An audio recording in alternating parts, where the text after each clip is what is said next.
ദയവായി കാത്തിരിക്കും. വിരലടയാളം പരിശോധിക്കുന്നു.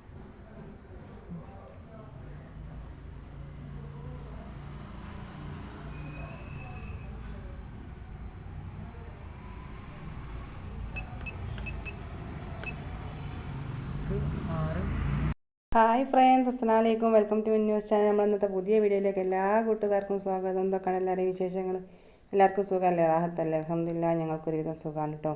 2 കിലോ പോലെ മുളകുണ്ട് കേട്ടോ. 1.5 കിലോന് ഇപ്പം ഞാൻ വാങ്ങിക്കൊണ്ടുവന്നതാണ്. 1 കിലോ സാധാ മൊത്തമുള്ള മുളകും, പിന്നെ കാശ്മീരി മുളക് 500, പിന്നെ നാൾ ഇതിൽ 1500 റുപ്യക്ക് ഒരു കിറ്റ് വാങ്ങിയില്ലേ, അതിലും 500 ഉണ്ടായി കേട്ടോ. അങ്ങനെ അതെല്ലാം കൂടി കഴുകി ഇങ്ങനെ വെയിലത്തിട്ടതാണ്. നല്ല വെയിലുണ്ട്, 2-3 ദിവസം നല്ല വെയിലിറക്കുന്നത്. രാവിലെ തന്നെ മരിച്ച വീട്ടിൽ പോയതിന് വാപ്പച്ചിൻ്റെ അമ്മായിൻ്റെ മോള് മരിച്ചിരുന്നു കേട്ടോ. പെട്ടെന്നുള്ള മരണമാണ്. അങ്ങനെ അവിടെ നിന്ന് പോയി വരുമ്പോൾ എനിക്ക് തോന്നി നല്ല വെയിലുണ്ടല്ലേ, മുളകും മല്ലിയൊക്കെ വാങ്ങട്ടെ. അങ്ങനെ പീടിയെ കയറി ഇങ്ങനെ സാധനമൊക്കെ വാങ്ങി, റേഷൻ പീടിയെ കയറി ഇങ്ങനെ പച്ചരിയും വാങ്ങി, പിന്നെ ഇവിടെ വന്ന് വേഗം കഴുകി വെയിലത്തിടുക കേട്ടോ. വാർപ്പിൻ്റെ ഉള്ളിൽ എന്തെങ്കിലും വിരിച്ചെങ്ങാനിട്ട് അടിയിൽ നിന്ന് കിട്ടുന്ന ചൂടും ഉണ്ടാകും, മുകളിൽ നിന്ന് കിട്ടുന്ന ചൂടും ഉണ്ടാകുമല്ലോ. അപ്പോൾ വാർപ്പെല്ലാം ചൂടാകുകയും ചെയ്തിരിക്കുന്നു. വെയിലും ചൂടൊക്കെ വാർപ്പിൻ്റെ ഉള്ളിൽ ഉണ്ടാവും കേട്ടോ. അങ്ങനെയാണെങ്കിൽ നമ്മൾ പ്രാവുകൾ വന്നിങ്ങനെയായിട്ട് നെരുങ്ങിക്കാളും ഒരെണ്ണം കൊത്തി ഇങ്ങനെ പുറത്തേക്ക് വലിച്ചിട്ട് എൻ്റെ കുരുവൊക്കെ കൊത്തി തിന്നും. പിന്നെ ആണെങ്കിൽ അപ്പിയിട്ടൊക്കെയും ചെയ്യും കേട്ടോ. ഇതിൻ്റെ മുമ്പ് 2 വട്ടയ്ക്ക് അമളി പറ്റിയിരിക്കുന്നത്. ഞാനിങ്ങനെ ചിക്കി പോയി, പിന്നെ വന്ന് നോക്കുന്നത് ഞാൻ നല്ലോണം ശ്രദ്ധിച്ചിട്ട് അത് എടുക്കുകയും ചെയ്യും. നോക്കുന്നേരം പ്രാവ് അപ്പിയിട്ട് വെച്ചിരിക്കുന്നതിന് ശേഷം ഞാൻ ഇതിൻ്റെ മുകളിൽ തുണിയിട്ടിട്ടാട്ടോ പോലെ. എന്നാൽ പിന്നെ എനിക്ക് കൊത്താൻ കിട്ടൂലല്ലോ. കൊത്താൻ വന്നിട്ടെങ്കിൽ ഇതിൽ കയറി ഇങ്ങനെ ഒരു നെരുങ്ങുക. അങ്ങനെ ഉണക്കിയെടുക്കുക. എന്നിപ്പോൾ ഞാൻ തുണിയൊന്നും ഇടാണ്ട് പിന്നെ ഇങ്ങനെ ചിക്കി എടുക്കുകയാണ്. തുണി ഇട്ടിട്ട് ഉണങ്ങി കിട്ടണേ 3-4 ദിവസം കഴിയും. തുണി ഇടാണ്ട് ഉണങ്ങുമ്പോൾ വേഗം ഉണങ്ങി കിട്ടും. പിന്നെ കുറേ ദിവസമായല്ലോ ഇതിങ്ങനെ ഞാൻ ഇവിടെ ചിക്കി ഇതാക്കുകയും ചെയ്യാണ്ടിരിക്കുന്നു. ഞാൻ വന്നതിന് ശേഷം ഇതിൻ്റെ പ്രാവിനെ വാർപ്പിൻ്റെ ഉള്ളിൽ കണ്ടില്ല കേട്ടോ. ഒരു കൊല്ലമായാലും ചിക്കാണ്ടൊക്കെ ഇതിനെ കൊണ്ട് അവർക്ക് തിന്നാൻ കിട്ടുന്നതിനെ കൊണ്ട് ഒരു വരികയില്ല. അങ്ങനെ ധൈര്യത്തിലാണ് കേട്ടോ ഞാൻ ചിക്കി ഉണക്കിയെടുത്തിട്ട് പ്രാവിനെ ഞാൻ കണ്ടിട്ടില്ല. ഈ 2 പ്രാവശ്യം ഞാൻ ചിക്കിയപ്പോൾ അങ്ങനെ കണ്ടപ്പോൾ ഞാൻ പിന്നെയും കേക്ക് ഉണക്കിയെടുത്തതാണ് ഉണങ്ങിയ മുളക്. ഇത് വ്യാഴാഴ്ചയും വെള്ളിയാഴ്ചയും ചിക്കി ഉണക്കിയപ്പോൾ നല്ലോണം ഉണങ്ങിക്കിട്ടോ, ഞെറിഞ്ഞ് കിട്ടിയേക്കും. പിന്നെ ഞാൻ കവറിലൊക്കെ ആക്കി ചേച്ചീനെ വിളിച്ച് നോക്കി പൊടിപ്പിക്കാൻ കൊണ്ടുവരട്ടെ. ചേച്ചി പറഞ്ഞ് മല്ലി പൊടിക്കുന്ന മില്ലെന്തോ കേട് നിൽക്കുന്നതിനെ കൊണ്ട് ഇന്ന് കൊണ്ടുവരാൻ നാളെ കൊണ്ടുപോകാം. അങ്ങനെ ഞാൻ പിന്നെ ഇന്ന് വെയിലറച്ചപ്പോൾ, ഇന്ന് ശനിയാഴ്ച കേട്ടോ 3-ാമത്തെ ദിവസം, ഇന്ന് വെയിലറച്ചപ്പോൾ ഒന്നുകൂടെ വെയിലത്തിട്ടതാണ്. ചൂടോടൊക്കെ വാരിക്കൊണ്ടോ കൊടുക്കാമല്ലോ എന്ന് വിചാരിച്ചിട്ട്. അതിൻ്റെ കൂടെ പുട്ടിന് വേണ്ടിയിട്ട് കുറച്ച് മട്ടരിയും മൂടരിയും കൂടി ഞാൻ പുതിർത്തിയാണ് കേട്ടോ. ഇന്നലെ രാത്രി കേക്ക് നല്ലോണം പുതിർത്തി വെച്ച്. ഞാൻ റേഷനരിയാണ്ടോ രണ്ടും പകുതി എടുത്ത് പുതിർത്തിയതാണ്. ചോറ് വെക്കുന്ന അരി തന്നെയാണ്. അങ്ങനെ അത് പുതിർത്തിയതിന് ശേഷം നല്ലോണം കേക്ക് പുതിർത്തിയതിന് ശേഷം രാവിലെ പിന്നെയും നല്ലോണം ഒന്ന് കേക്ക് ഒട്ടക്കൊട്ടയിൽ വെള്ളം വരാൻ വെച്ചതാണ്. ഇനി മല്ലിയുണ്ട്, മല്ലി ഒന്ന് വറുത്തെടുക്കണം. എല്ലാം കൂടി ഒരുമിച്ച് ഞാൻ കൊണ്ടുവരാൻ വെച്ചിട്ടോ റെഡിയാക്കുന്നത്. അങ്ങനെ മല്ലിയിലേക്കുള്ള മഞ്ഞൾ ഇതാക്കുന്ന അതോണം വലിയ ജീരകമുണ്ട്, ഏലക്കായ ഉണ്ട്, പട്ടുണ്ട്, പൂവുണ്ട്. പിന്നെ ഞാൻ കുറച്ച് കറിവേപ്പിലയും കൂട്ടിയിരിക്കുന്നു കേട്ടോ. ഇതെല്ലാം കൂടി കൂട്ടിയിട്ടാണ് മല്ലി വറുത്തെടുക്കുന്നത്. കുറേശ്ശെ ഗ്യാസുമ്മൽ വെച്ച് വറുത്തെടുക്കട്ടെ. ഒന്ന് ചൂടായാൽ മതിയല്ലോ. നല്ലോണം വെയിൽ കൊണ്ട് ഉണങ്ങിയതാണ്. ഈ മല്ലിയാണെങ്കിൽ 8 ദിവസം വെയിൽ കൊണ്ടിട്ടേ കേട്ടോ. അന്ന് നല്ല വെയിലുണ്ടെങ്കിൽ നല്ലോണം ഉണങ്ങി കിട്ടിയത്. അതിനെക്കൊണ്ടൊന്ന് ചൂടാക്കി എടുത്താൽ മതി. അധികം മൂത്ത് വയ്ക്കുകയാണെങ്കിലും മല്ലിപ്പൊടിക്ക് ടേസ്റ്റ് ഉണ്ടാവില്ല കേട്ടോ. പിന്നെ 500 മല്ലി പിന്നെ ഓണക്കിറ്റിൽ നിന്ന് 1500 കിറ്റിലുണ്ടായിരുന്നു മുളകിൻ്റെ കൂടെ. പിന്നെ 1.5 കിലോ ഞാൻ വാങ്ങുകയും ചെയ്തതാണ്. 2 കിലോയിൽ ഒരുമിച്ചാക്കാമല്ലോ വിചാരിച്ചിട്ട് കേട്ടോ.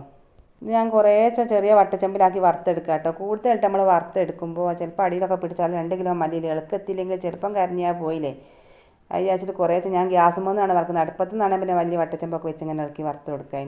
അങ്ങനെ 2 കിലോ മല്ലി ഞാൻ 3 പ്രാവശ്യം ആക്കി ഇങ്ങനെ വട്ടച്ചമ്പിൽ നിന്ന് വറുത്തെടുത്തിക്കുന്നത്. ഇനി ചൂടാണ് ഞാൻ മാട്ടിയിട്ട് ഇങ്ങനെ ഇളക്കി കൊടുക്കുകയാണ് കേട്ടോ. ഗ്യാസൊക്കെ ഓഫാക്കിക്കുന്നത്. ഇങ്ങനെ 3 വട്ടം വറുത്തതും കൂടി ഒന്നാക്കി വട്ടച്ചമ്പിലൊക്കെ ഇങ്ങനെ ചെരിഞ്ഞു കൊടുത്താൽ കേട്ടോ. പിന്നെ എല്ലാം കൂടി ഒന്നുകൂടി ഇളക്കി ഞാൻ യോജിപ്പിച്ചെടുക്കുകയാണ്. മസാല ഒക്കെ നമ്മൾ 3-ൽ ഇട്ട് കിട്ടോ, കുറേശ്ശെ ഇട്ടെടുത്തതാണ്. ഇനി ഇതൊന്ന് ചൂടഴിഞ്ഞിട്ട് നല്ലോണം ചൂടഴിഞ്ഞ് കിട്ടോ. ഇനി കവറിലാക്കി വെക്കണം. ചൂടോടെ നമ്മൾ കവറിലിടാൻ പറ്റില്ലല്ലോ. പിന്നെ ആണെങ്കിൽ ചൂട് തണിഞ്ഞ് നമ്മളിങ്ങനെ തുറന്നൊക്കെ ചെയ്തിട്ടാണെങ്കിൽ തണുത്ത് പോവുകയും ചെയ്യും. അങ്ങനെ ഒരു പാകമായാലും ഞാൻ കവറിലേക്ക് കോരി ഇട്ടേക്കാണ്. അങ്ങനെയാണ് ഞാൻ ചേച്ചിനെ വിളിച്ചു നോക്കി കേട്ടോ. മല്ലിയോട് വറുത്ത് വെച്ചതിന് ശേഷമാണ് ചേച്ചിനെ വിളിച്ച് പിന്നെ ഇങ്ങനെ കൊണ്ടുവരട്ടെ എന്ന് ചോദിച്ചു. അങ്ങനെ ചേച്ചി പറഞ്ഞ അങ്ങനെ മല്ലി പൊടിക്കുന്ന മെഷീൻ കേട് നിൽക്കുന്നത്, പോയി നന്നാക്കാൻ വരും, നാളെ കൊണ്ടുവന്നാൽ മതി. അന്ന് പൊടിപ്പിക്കണമെന്ന് വെച്ചിട്ട് ഞാൻ തിരക്കിട്ട് വറുത്തീന് കേട്ടോ. അതിനെ കൊണ്ട് അപ്പം ഞാൻ കഴിഞ്ഞിട്ടി. നമ്മൾ പച്ചരി കേകി പൊടിപ്പിക്കുമ്പോഴൊന്നല്ല, മല്ലിയും മുളകും നമ്മൾ കേകി പൊടിപ്പിക്കുമ്പോൾ നമുക്കൊരു ടാസ്ക് തന്നെയാണ്. അത് നല്ല വെയിലുള്ള സമയത്താണെങ്കിലും ചിലപ്പോൾ മഴക്കാറായിരിക്കും. പിന്നെ ആണെങ്കിൽ 2-3 ദിവസം ഉണക്കി എടുക്കണം. ചിലപ്പോൾ ഉണങ്ങിയില്ലാന്ന് വരും, ചിലപ്പോൾ 2 ദിവസം കൊണ്ട് ഉണങ്ങിയെന്ന് വരും. പിന്നെ അത് വറുത്ത് പാത്രത്തിലാക്കി കൊടുത്തയക്കുകയും വേണമല്ലോ. ഈ വെയിലത്ത് വെച്ച് ഉണക്കുന്നതിനാണ് കേട്ടോ ഒരു ടാസ്ക്. ഏതായാലും അൽഹംദുലില്ലാ എൻ്റെ 2 കിലോ മല്ലിയും പാത്രത്തിലായി പൊടിപ്പിക്കാൻ. അത് മുളകും ഉണങ്ങിക്കുന്നു കേട്ടോ. ഇനി കുറച്ച് കാലത്തൊക്കെ അങ്ങനെ മതി. ഞാൻ വരുമ്പം കുറച്ച് മഞ്ഞപ്പൊടി, മല്ലിപ്പൊടി, മുളകും പൊടിയൊക്കെ പുരയുണ്ടായിട്ടോ. കുറച്ചേ ഉള്ളൂ. അതിന് ശേഷം ഞാൻ 500 പൊടികൾ മല്ലിപ്പൊടിയായിട്ടും മഞ്ഞപ്പൊടിയായിട്ടും മുളകും പൊടിയൊക്കെ എൻ്റെ വാപ്പാപ്പനോട് വാങ്ങി കേട്ടോ. വാപ്പിച്ചിൻ്റെ അനിയനോട് ഓൾക്ക് മില്ലുണ്ട്, പൊടി മില്ല് ആടുന്ന് പൊടിക്കുന്നുണ്ട്. അങ്ങനെ ഓലോട് വാങ്ങി കൊണ്ടുവച്ചിരിക്കുന്നത്. അത് എടുത്തിട്ടൊന്നുമില്ല. അതിൻ്റെ പുറമാണ് കേട്ടോ ഞാൻ ഇത്രയും മല്ലി വാങ്ങി പൊടിപ്പിക്കുന്നതൊക്കെ. മല്ലി മുളകൊക്കെ ഇതെന്തിനാണ് നിങ്ങൾ ചോദിക്കുന്നുണ്ടാവും. ഇത്രയും തോനെ മല്ലി മുളകൊക്കെ ഒക്കെ ഞാൻ അടുത്ത വീഡിയോയിൽ അല്ല അതിൻ്റെ പിറ്റത്തെ വീഡിയോയിലൊക്കെ ഞാനിങ്ങനെ പറഞ്ഞു തന്നിട്ട് കേട്ടോ. ഒക്കെ ചെറിയ വിശേഷങ്ങളൊക്കെ ഉണ്ട്. മല്ലി വറുത്ത വീഡിയോ ഇന്നലത്തേതാട്ടോ. ഞാൻ ഇതിൽ ഉൾപ്പെടുത്തിയതാണ്. മല്ലി മുളകും കാണാൻ പൊടിപ്പിക്കുന്നത് അന്നത്തേൽ ഉൾപ്പെടുത്തിയതാണ്. പിന്നെ ഈ അരി ഞാനിപ്പോൾ അതാ കേങ്ങാൻ വെള്ളം വരാൻ വെച്ച് അത് ബക്കറ്റിലിട്ടാണ് കേട്ടോ കൊണ്ടുപോകണം പൊടിപ്പിക്കാൻ വേണ്ടിയിട്ട്. ഈ കവറിലൊക്കെ ആക്കി ഞാൻ പിന്നെ നഞ്ഞ കവറിലാണ് പിന്നെ അങ്ങോട്ട് തിരിച്ച് കൊണ്ടുവരാൻ വെച്ചിട്ട് ബക്കറ്റ് കൊണ്ടുപോകാണ്. ഈ ബക്കറ്റിൽ പൊടിക്കാൻ കൊണ്ടുപോയിക്കുകയാണെങ്കിൽ ചേച്ചി ഒന്നുകൂടെ കേകിയിട്ട് വെയിലത്ത് വെക്കും. എന്നിട്ട് ഉണങ്ങിയിട്ട് അതിലൊക്കെ നെട്ടിരും ചേച്ചി. ഞാൻ ബക്കറ്റോടൊക്കെ കേട്ടോ പച്ചരി പൊടിപ്പിക്കാനൊക്കെ കൊണ്ടുപോകല്. പിന്നെ എടുക്കും തിരക്കൊക്കെ സഞ്ചിയിലും കൊണ്ടുപോകും. നമുക്ക് ഏത് കൊലത്തിലാണെങ്കിലും കൊണ്ടുപോകാം. ഇവിടെ അടുത്തല്ലേ. അതിൻ്റെ പാത്രം കൊണ്ടുപോയിക്കുകയാണെങ്കിൽ പിന്നെ നമ്മളിവിടെ വന്നിട്ട് പാത്രത്തിലാക്കേണ്ട ആവശ്യമില്ല. കവറിൽ കൊണ്ടുവന്നിട്ട് പിന്നെ പാത്രത്തിലാക്കണ്ടേ. ഇതപ്പടി അങ്ങനെ അവിടെ വെച്ചാൽ മതി ചൂടണിഞ്ഞിട്ട്. അപ്പം ഞാനിതെല്ലാം കൂടി ഈ ബക്കറ്റിൽ കൊള്ളും വിചാരിച്ചിട്ടാണ് കേട്ടോ അതിലാക്കിന്. പക്ഷേ അതിൽ ഫുള്ളായിട്ട് കൊണ്ടില്ല. കുറച്ചിന് കവറിലൂടെ ആക്കണം. അങ്ങനെ ഇതൊക്കെ ബക്കറ്റിലാക്കി വെച്ച് മുളകൊന്ന് ചൂടെത്തിക്കോട്ടെ വെച്ചാൽ ഞാൻ തിരുമ്പട്ടെ വെച്ചാൽ കല്ലിൻ്റെ തിരുമ്പിയതായിട്ട് കേട്ടോ. കല്ലുമ്പോൾ തിരുമ്പാനുള്ളതൊക്കെ ഉണ്ടായിരുന്നു. എന്നപ്പം എൻ്റെ നമ്മളെ കൂട്ടുകാരത്തിൻ്റെ മില്ലിൽ പോണ്. ഞാൻ മല്ലിയും കൊണ്ട് പോകുക. ഇന്നലെ കൊണ്ടുപോയി തിരിച്ചു വന്നാണ് മില്ല് കേടായിട്ട്. ഇന്ന് പോകുകയെന്ന് പറഞ്ഞു. ഞാൻ പറഞ്ഞു എൻ്റെ കൊണ്ട് പൊടിക്കാൻ എന്നാൽ അങ്ങോട്ട് ഞാൻ കൊണ്ടുപോകാമെന്ന് പറഞ്ഞു. ഞാൻ പറഞ്ഞു എനിക്ക് അരിയുണ്ട്, പച്ചരിയുണ്ട്, മൂടേരിയുണ്ട്, മല്ലിയുണ്ട്, മുളകുണ്ട് എന്നൊക്കെ. അതൊക്കെ കുറേ ഉണ്ടല്ലോ എന്തെങ്കിലും ഞാൻ കൊണ്ടുപോകാമെന്ന് പറഞ്ഞു. അങ്ങനെ മല്ലി അവളെ കൊടുത്തിട്ടോ. പിന്നെ മല്ലി അവളെ കൊണ്ടുപോകാൻ കൊണ്ട് ബാക്കിയൊക്കെ മക്കളെയും കുട്ടിക്ക് പോയാൽ മതിയല്ലോ. മുളക് മക്കളാരെങ്കിലും പിടിക്കും. പിന്നെ അരി എല്ലാം കൂടി കൈ പിടിച്ച് കൊണ്ടുപോകാനും ആവില്ല. അങ്ങനെ ബാക്കിയുള്ള അരി ഞാൻ ചെറിയൊരു കവറിലും ആക്കിയിരിക്കുന്നത്. ഇതെല്ലാം കൂടി കൊണ്ട് വണ്ടിയിൽ വെച്ച് കൊണ്ടു കൊടുത്താൽ മതി കേട്ടോ. പട്ടര് മൂക്കിടിച്ചോണ്ട് പോകാമെന്നറിയില്ല. അതുകൊണ്ട് പോകണമെന്നേ ഉള്ളൂ. മുന്നേ കൂടി റോഡുമ്പോൾ കയറിയിട്ട് പിന്നെ തിരിഞ്ഞ് വളഞ്ഞ് ഇങ്ങോട്ട് വരണം മില്ലിൻ്റെ അടുത്തേക്ക്. ഇത് പറമ്പ് കൂടി ആയിട്ട് കയറാണ്ട് 2 പൊൻ്റെ മുറ്റത്തേക്ക് ചട്ടിയാൽ മതി. ഞാൻ മില്ലിൽ എത്തുകയും ചെയ്തു. റോഡുമേക്ക് മുറിച്ചടിക്കുകയും വേണ്ട കേട്ടോ. റോഡിൻ്റെ അക്കരാണ് മില്ല്. ഇങ്ങനെ ഇതും കവറിലാക്കി. പിന്നെ ആണെങ്കിൽ ഞാൻ അപ്പം ചുടാൻ വേണ്ടി 2 കിലോ അരി പുതിർത്തി കേട്ടോ. പച്ചരി അതും കേക്ക് ഞാൻ പുതിർത്തി വെച്ചതാണ്. അതും പിന്നെ ഓട്ടക്കൊട്ടയിലൊക്കെ ഒന്ന് വെള്ളം വരാൻ വെക്കണം. ഇനി ബാക്കിയുള്ള മൂടയിൽ ഞാൻ ഈ കവറിലേക്ക് ഇട്ടുങ്ങാൻ ഇതും കെട്ടി വെച്ചിരിക്കുന്നു കേട്ടോ. അപ്പോൾ ബക്കറ്റിലേക്ക് കവറിലോ. ഇനി പച്ചരി ഉണ്ട് അതും നല്ലോണം കേക്ക് വെച്ചതാണ്. അങ്ങനെ ആണെങ്കിൽ ഒന്നുകൂടെ കേങ്ങാൻ വൃത്തിയാക്കി എടുക്കണം. നല്ല പച്ചരി ഇട്ടോ. ഒന്നാമത്തെ റേഷൻ കടയിൽ നിന്ന് കിട്ടിയ പച്ചരി എന്തോ ഒരു പൊടിയൊക്കെ ഉള്ള കറുത്ത പൊടിയൊക്കെ അതിന് കഴിയുമ്പോൾ ഒരു വെള്ളം കറുത്ത വെള്ളം നല്ല വൃത്തിയുള്ള പച്ചരിയാണ്. ഈ പച്ചരി 1500 കിറ്റിലുള്ളതായിരുന്നു കേട്ടോ. പിന്നെ ഈ ഇതെല്ലാം കൂടി കൊണ്ട് എനിക്കിട്ട് പോകാനാവില്ല. പച്ചരി ആണെങ്കിൽ ഞാൻ കൊട്ടയിൽ നിൽക്കുന്ന ഊറ്റിട്ടിച്ചിരിക്കുന്ന ബക്കറ്റിൽ മൂടേരുണ്ട്, ചെറിയൊരു കവറിൽ മൂടേരുണ്ട്, മുളകുണ്ട്. ഇതുവിനെ കൂട്ടിക്കാണെങ്കിൽ മുളകും പിന്നെ ചെറിയ അരിയും അങ്ങ് പിടിക്കുമല്ലോ. ഞാനും ഓനും കൂടി മില്ലിലൊക്കെ അരി കൊടുത്ത് വന്നതാണ്. ഇത് നാളത്തെ വിശേഷങ്ങളാട്ടോ ഇനി കാണാനുള്ളത്. കറണ്ട് മേലല്ലേ കറണ്ട് കറങ്ങാനും ചൂടാവാന് തീയൂലേ. ഇത് നിങ്ങൾ അടിയിൽ ഇതൊക്കെ ഇട്ട് ചേർത്തല്ല ഇല്ല തീ പിടിപ്പിച്ചെടുത്ത് എങ്ങനെ അങ്ങനെ വെച്ച് പിടിപ്പിച്ചു. നല്ല ഉണങ്ങിയ നല്ല ഉണങ്ങിയ ചേരിയാണ്. ഞാൻ കത്തി പിടിക്കുമോ. ഇതിന്റെ കണൽ അതിൻ്റെ ഉള്ളിൽ തന്നെ വരും താഴോട്ട് പോകുമോ. ശരി വറക്കാനായോ ഇനി ഇടാനായോ. ഇതിലെത്ര കിലോ ഒന്നായിട്ട് പോവും. 50 കിലോ. എത്ര സമയം വറുത്തെടുക്കണം ഉണങ്ങണമെങ്കിൽ 2 മണിക്കൂർ കൊണ്ട് ഉണങ്ങൂലേ. 50 കിലോ ഒന്നായിട്ട് പോവുകയും ചെയ്യും. പിന്നെ കുറച്ച് ഇടൂലേ നിങ്ങൾ. 25 കിലോ അങ്ങനെ ഇടൂലേ. നല്ല മുളക് കഴുകിയിട്ട് ഉണങ്ങിയില്ലെങ്കിലേ പിന്നെ വറുത്തെടുക്കുക ഇവിടെ അല്ല. ആ ചൂടാക്കി പോലെ ഉണക്കിയെടുക്കും എന്നൊക്കെ പറഞ്ഞേക്കും.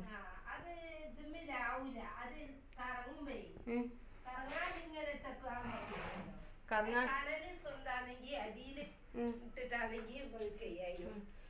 ഇതല്ലാണ്ട് പിന്നെ കറങ്ങുമ്പോ അതിന്റെ ഉള്ളിലൊക്കെ കുടുങ്ങി പോലെ കറക്കല്ലാണ്ട് ഉണങ്ങി കിട്ടണമെങ്കിൽ അങ്ങനെ അങ്ങ് 50 ഉറുപ്പിയാണോ അല്ലേ അങ്ങനെ ഉണക്കുന്നതിന് മുളക്. നാളത്തെ വീഡിയോയിൽ ഞാൻ അരി പൊടിക്കുന്നത് കാണിച്ചു തന്നില്ലേ. അതുപോലെ ഞാൻ അരി വറുക്കുന്നത് കാണിച്ചു തരാം കേട്ടോ. അരിപ്പൊടി വറുക്കുന്നത് ഇത് ഇതിന്മേൽ പിന്നെ 3-4 ചട്ടകം ഉണ്ട് കേട്ടോ. ഈ സാധനത്തുമ്മൽ കുന്താടത്തുമ്മൽ ഈ കോൽമേൽ ഈ കറങ്ങുന്നതിനനുസരിച്ച് ചട്ടകം പോലുള്ള സാധനം ഇങ്ങനെ ഇളക്കി കൊടുക്കും പൊടികൾ. ഞാൻ കൊണ്ട് അടി പിടിക്കൊന്നുമില്ല. നല്ല സുഖം കിട്ടുന്നത് കാണാൻ. ഞാനിവിടെ അങ്ങനെ അരി പിടിപ്പിക്കാൻ വരുന്നത് നല്ലതാണെന്ന് ഞാൻ കാണലും നോക്കലൊന്നുമില്ല കേട്ടോ. ഇതിപ്പോൾ വീഡിയോ എടുക്കേണ്ടേക്കൊണ്ട് ഞാൻ ശ്രദ്ധിച്ച്. ഈ 3 ചട്ടകം ഇതിനുള്ളത്. ഒന്ന് നടുവിലുണ്ട്, ആ നീളത്തിലുള്ളതാണ്. അതിൻ്റെ സൈഡിലും ഉണ്ട്. ഇത് കറങ്ങുന്നതിനനുസരിച്ച് എല്ലാ ഭാഗത്തേക്കും വിളക്ക് എത്തുന്നു. അപ്പോൾ അടി പിടിക്കില്ലല്ലോ. പിന്നെ അടിയിലാണെങ്കിലോ ഇത് വിറകിൻ്റെ അടുപ്പാട്ടോ. വിറകിന് തീ കൊടുത്തതാണ്. ചേരിയും ചിരട്ടല്ല ചേരിയൊക്കെ വെച്ചെങ്ങാൻ ഇതാ തോന്നണം മല്ലി വറുക്കുന്നൊരു സാധനം കേട്ടോ. മല്ലി വറുക്കാൻ എന്താ റെഡിയായി നിൽക്കുന്നത്. 2-3 ചട്ടകം കണ്ടോ നിങ്ങൾ. കമ്പിയും കൊളുത്തേക്കായിട്ടുള്ളൊരു സാധനമുണ്ട്, ചട്ടം പോലത്തെ 2 സാധനമുണ്ട്. പിന്നെ മല്ലി വറുത്തിങ്ങനെ ഉണങ്ങി കഴിഞ്ഞിട്ടാണെങ്കിൽ ഈ സാധനം നീക്കി കൊടുത്തിട്ടാണെങ്കിൽ ഇതിലൂടെ താഴോട്ട് വീഴുകയും ചെയ്യും.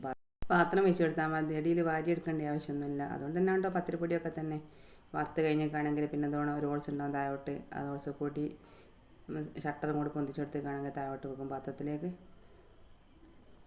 ഇതാണ് കേട്ടോ പത്തിരിപ്പൊടിൻ്റെ ഇതോണോ. പിന്നെ ഗ്യാസമ്മൽ പത്തിരിപ്പൊടി വറുക്കുന്ന സാധനം കേട്ടോ. നമ്മളൊരു അടുപ്പത്ത് വറുക്കുന്ന തീമ്മൽ വറുക്കുന്നതാണല്ലോ കണ്ടേ, ശരിയും വെറും കത്തിച്ചിങ്ങനെ. ഇത് ഗ്യാസമ്മൽ വറുക്കുന്നതാണ്. പിന്നെ അതിൽ 50 കിലോ വറുക്കട്ടോ. അതിൽ തീ കത്തിക്കുന്നതിന്മേൽ 50 കിലോ വറുക്കുകയും ചെയ്യുക. 2 മണിക്കൂർ ഉണക്കവും വരും. 2 മണിക്കൂർ കഴിഞ്ഞിട്ട് ഉണങ്ങും. ഇതിൽ പിന്നെ 30 കിലോനോ അങ്ങനെ എത്ര കേട്ടോ ഇതിൽ വറുക്കാൻ പറ്റുക. കുറച്ച് ഇതിൽ വറുത്തോടും. ഇത് ഗ്യാസമ്മലാണ് വറുക്കുകയും ചെയ്യുക. മില്ലുള്ള പൊടി പിന്നെ അരി പൊടിക്കുകയാണെങ്കിൽ ഒരു 50 കിലോ ഒന്നായിട്ടൊക്കെയാണ് പൊടിച്ചിങ്ങനെ വറുത്തെടുക്കുക. പക്ഷെ നമ്മൾ കൊണ്ടുപോകണ 10-15 രൂപയൊക്കെ ഉണ്ടാകുമല്ലോ. അന്നപ്പോൾ ആ മെഷീനിലിട്ടാണ് വറുക്കുക. ഇതിലെങ്ങനെ താഴോട്ടാട്ടോ വീകുക, സൈഡിൽ കൂടിയല്ല. ഇത് നടുവിൽ ഊരി കൊടുത്തിട്ടാണെങ്കിൽ ഇങ്ങനെ താഴോട്ടാണ് പൊടി വീകുകയും ചെയ്യുക. ഓരോരോ കണ്ടുപിടുത്തങ്ങളിലെ ഒരു കാലത്ത് ഉരുളിലിടിച്ചെങ്ങാൻ പത്തിരിയും ചപ്പാത്തിയല്ല പത്തിരിയും പൊട്ടടിയൊക്കെ ചുട്ടീനൊരു കാലം ഉണ്ടായിരുന്നമാർ. ആ കാലമൊക്കെ പോയി പൊക്ക മെഷീനിലായി. അന്ന് ഉരുളിലിടിച്ചിട്ട് തരപ്പക്കണ്ടത് തരച്ചിട്ട് വറുത്തെടുത്തിട്ടായി പത്തിരിയും ഒട്ടടിയൊക്കെ ചുടൽ. അത് അരി ഇടിക്കുന്ന ഒരു ഓട്ടടയും ചുട്ടിയതേനു. ഇന്നിപ്പോൾ അതാ എല്ലാവർക്കും മെഷീനിൽ കൊണ്ടുപോയിട്ട് ഇങ്ങനെ പൊടിക്കുകയും വറുക്കുകയും പത്തിരി പരത്താനും മെഷീന്, ചുടാനേ ഇപ്പോൾ മെഷീനില്ലാത്തേ ഉള്ളൂ.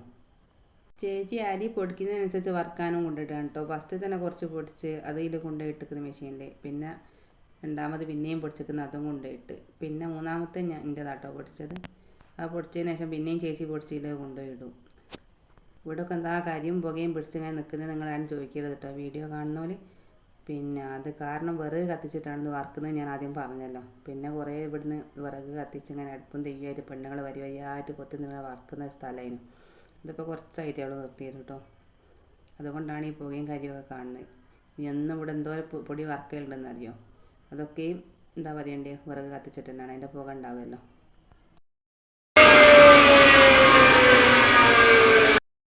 അങ്ങനെ എൻ്റെ അരിയൊക്കെ പൊടിച്ച് ചേച്ചി മെഷീനും ഓഫാക്കിട്ടോ.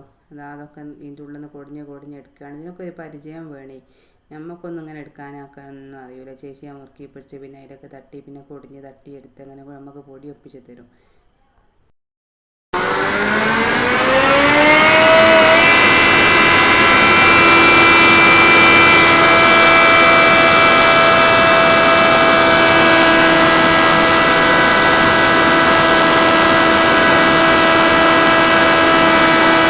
ഇതൊക്കെയാണ് മക്കളെ നമ്മൾ ഇന്നത്തെ വിശേഷങ്ങൾ കേട്ടോ. അല്ല ഇന്നത്തെ വിശേഷങ്ങൾ നമ്മൾ പറഞ്ഞു വിടണം. ഇന്നത്തെ വിശേഷങ്ങളുണ്ട്, ഇതിന് മുന്നത്തെ വിശേഷങ്ങളുണ്ട്.